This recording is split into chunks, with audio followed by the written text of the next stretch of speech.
6-6 trapezoids and kites. Go ahead and try to warm up. And this is our last lesson of chapter 6. For which parallelogram is it true both that the diagonals are congruent and that each diagonal bisects a pair of opposite angles? Square? Not a rectangle. Rhombus. Because a rhombus is going to be an angle bisector. So given rectangle PQRST, if T is the intersection of the diagonals, PT and QT, find X. What do we do in this case? What do we know about these two? They're going to be equal. So 5X plus 1 equals 3X plus 3. Yeah. It's a rectangle. Given a rectangle. We know it's a rectangle. No, for the first one. Oh. You're right. The diagonals aren't congruent. That's only a square. I was just thinking angle bisectors. You're right. You're totally right. Thanks, Jack. Thank you. So when we solve, we minus 3x to both sides. So 2x plus 1 equals 3 minus 1. 2x equals 2. So x must equal 1.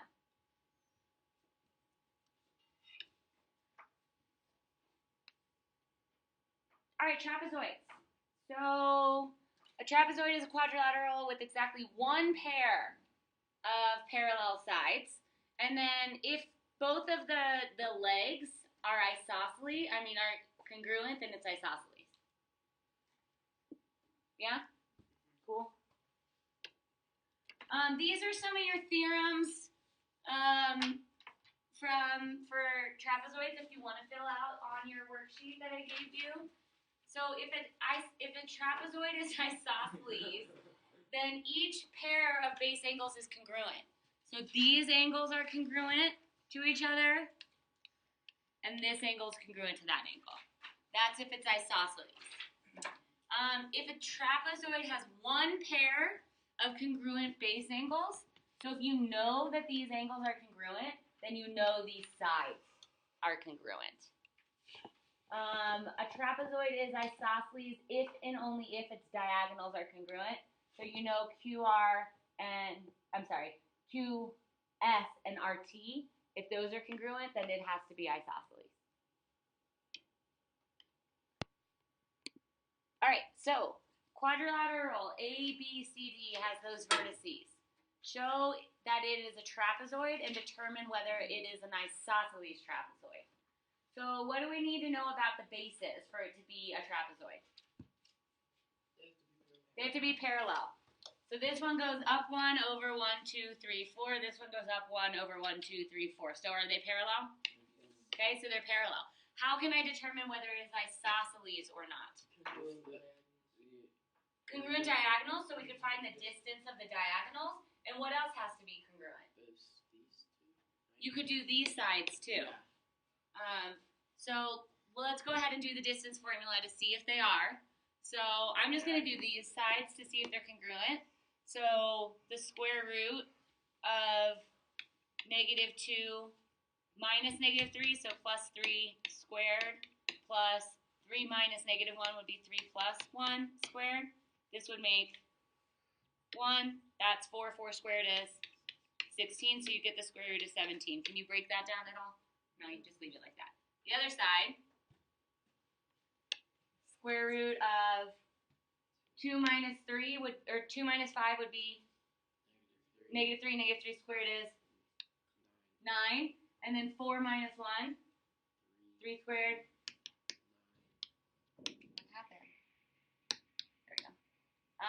And square root of 18. So is it isosceles? The pen is breaking. No, not isosceles, but is it a trapezoid? Yes. Okay? Okay, so go ahead and give it a try. You're going to need to graph this one out.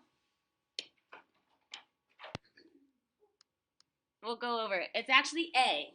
So it is a trapezoid. It's actually A. So it's a trapezoid but not isosceles. Graph it out. You know it's a trapezoid because the top and bottom are parallel. But we're going to go over this one because a bunch of us pushed C. So -1, 0 would be Q. 2, comma 2 is R. 5, comma 0 is S. And then -1, comma -4 is T. So we need to decide, is that perpendicular or parallel to that?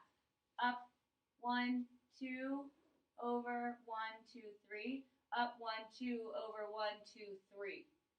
1, 2, 1, 2, 3. So it is the same slope. So we automatically know, because then this side is this, we automatically know that those are parallel, so we know it's a trapezoid. And then how do we determine whether it's isosceles or not? Distance formula.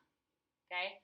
So we'd have to find the distance of QT and the distance of RS, and they're not the same, so it would not be isosceles. Okay, mid-segment of a trapezoid. So that's the segment that will go in the middle of the trapezoid that bisects each side of the trapezoid. Okay? It is called the mid-segment. And we've got some rules about that. The mid-segment of a trapezoid is parallel to each base and is 1/2 the sum of the lengths of the bases. So basically, you're going to add this base and that base and then divide by 2 to get the midsection. So that is definitely a formula that you want to know how to do. It's 1/2 of the bases added together. All right. So let's do an example. So this gives us that MN is the midsegment, and we want to find the value of X. How are we going to set that up? So what do we think?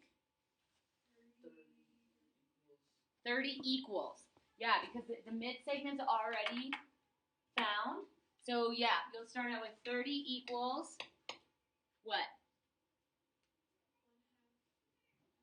I'm going to write it divided by 2 because I think it's going to be easier. So 20 plus X over 2.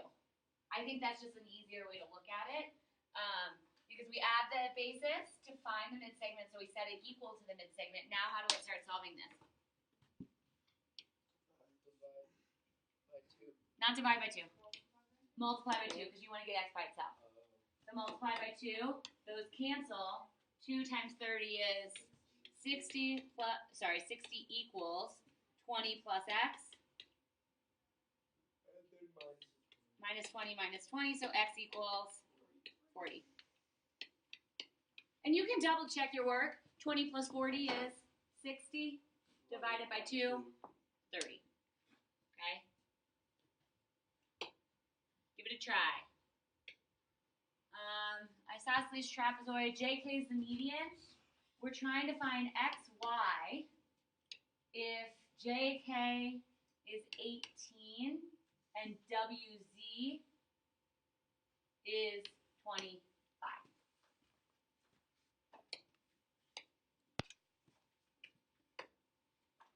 Awesome. Great job. Right? We've got 18 equals X plus 25 over 2.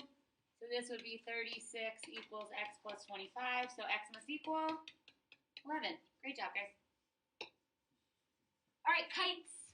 Moving on to kites. A kite is a quadrilateral with 2 pairs of consecutive congruent sides. So that's what makes a kite different is it does have 2 pairs of congruent sides, but they're consecutive, which means what? What's consecutive? Right next to each other. Okay, so that's what makes something a kite. If a quadrilateral is a kite, then its diagonals are perpendicular. If a quadrilateral is a kite, if a quadrilateral kite, then exactly 1 pair of opposite angles are congruent, and it's always the pair in between the 2 of the. Yeah, the side. Well, and it could be flipped. Yeah, so it's not the consecutive ones, it's the opposite ones. So the ones in between each of them. Okay. So we know this is a kite and we need to find angle XY Z, so we're looking for that angle. What else can we fill in right now? Z, what's Z? 121. These are congruent. Wait, I thought those two were. Nope. So the ones, what I was trying to say is the ones in between. Oh. So these are not congruent. The ones in between the 1 and the 2. Okay. Does that make? It's hard to say. I don't know how to say that in words really. So then, how many total degrees does this have? 360. So 121 plus 121 plus 73, and then we subtract away 360 to get 45 degrees.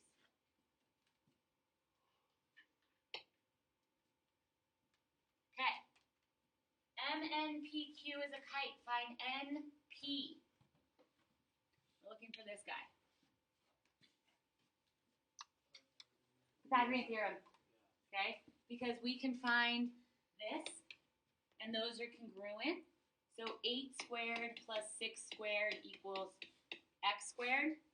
8 squared, 64. 6 squared, 36 equals x squared. 64 and 36 make 100. Square root of 100 is 10. So it has to be, since that's 10, this is also 10.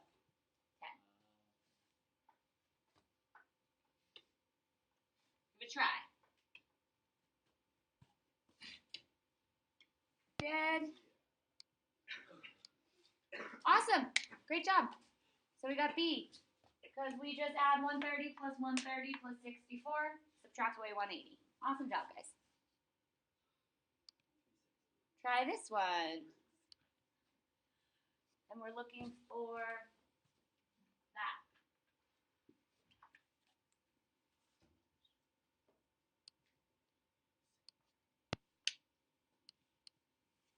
Okay, so for this one, we do 4 squared plus 3 squared equals c squared.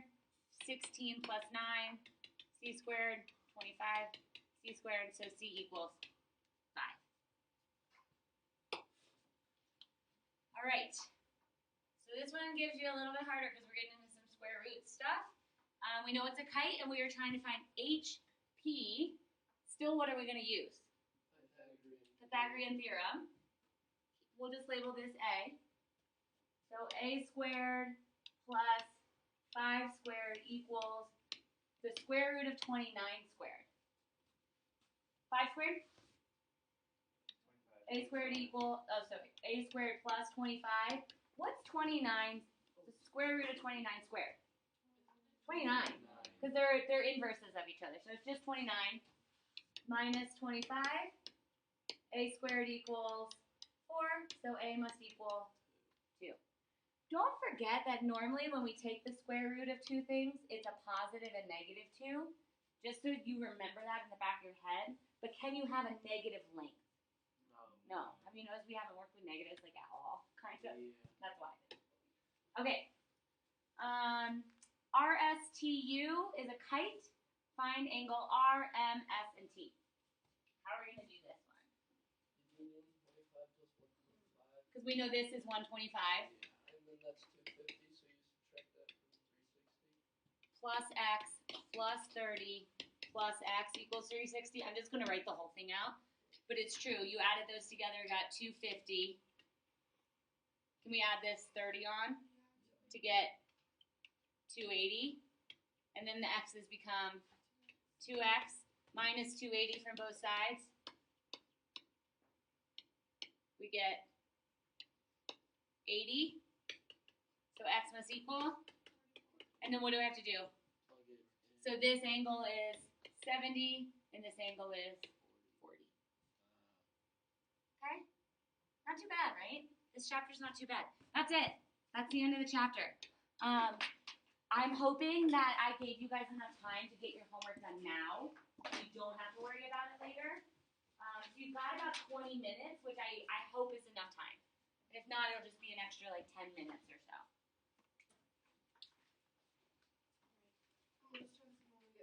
Yeah, you can turn it in when you get back from break.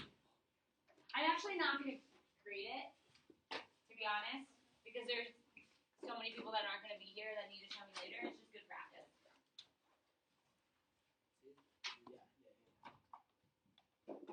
quite time to leave. We got Homework.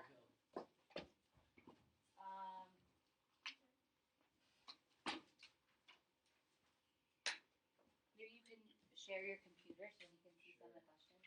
Great.